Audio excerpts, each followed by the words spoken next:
Hello, हाय। आज हम बात करने जा रहे हैं कि जो महिलाएँ घर में रहती हैं और जो महिलाएँ जॉब पर जाती हैं। घर में रहने वाली महिलाओं के फ़ायदे बाद में बताते हैं। पहले मैं आपको बताती हूँ कि जो महिलाएँ जॉब पर जाती हैं, कितनी चीज़ें उनकी इफ़ेक्ट करती हैं। सबसे पहले तो फैमिली ही बहुत ज़्यादा इफ़ेक्ट करती है उनकी, घर में वो किसी को भी अपने टाइम नहीं दे पाती। दूसरा, आज के समय में महिलाएँ काम पर ज़्यादा जा रही हैं, तो उसमें क्या है कि ना तो वो बच्चे पैदा करना चाहती हैं, ना वो ज़िम्मेदारी उठाना चाहती हैं।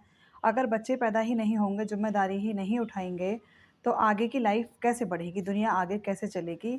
और दूसरी बात ये है कि जो महिलाएँ जॉब पर जाती हैं, बहुत सारी चीज़ें उनकी इफ़ेक्ट करती हैं। सबसे पहली बात तो ये है, चाहे हम उन्हें कितने ही अच्छे स्कूल में डाल दें, कितने ही अच्छे ट्यूशन में लगा दें, लेकिन कहीं न कहीं हमारा बच्चा प्रभावित होता है।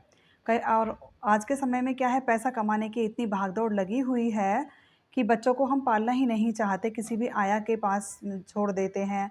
आया उनकी देखभाल करती है, तो बच्चों का लगाव भी आया के साथ ही हो जाता है।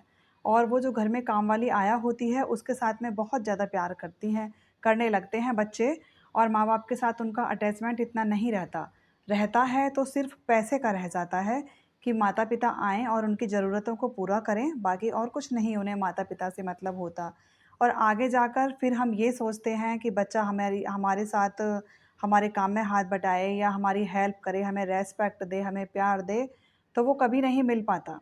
कुछ महिलाएँ तो मजबूरी में जॉब पर जाती हैं, कुछ महिलाएँ घर की टेंशन से निकल कर बाहर जाती हैं और कुछ महिलाएँ अपने टाइम पास के लिए बाहर निकल कर जाती हैं ताकि घर में भी काम ना करना पड़े।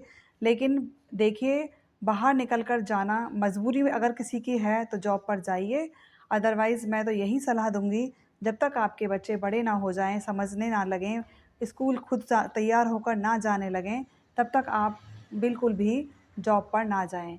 क्योंकि जॉब पर जाने पर स्ट्रेस रहता है, प्रॉब्लम्स आती हैं और वो सारी इरिटेशन अपने घर में निकलती है और इससे कहीं न कहीं घर का माहौल भी ख़राब होता है। तो अपने परिवार में प्यार और प्रेम बनाकर रखने के लिए अपने बच्चों और पति को ज़रूर टाइम दें और अपने घर में ही रहें अगर आपको मजबूरी बाहर निकलने की ना हो। Thank you.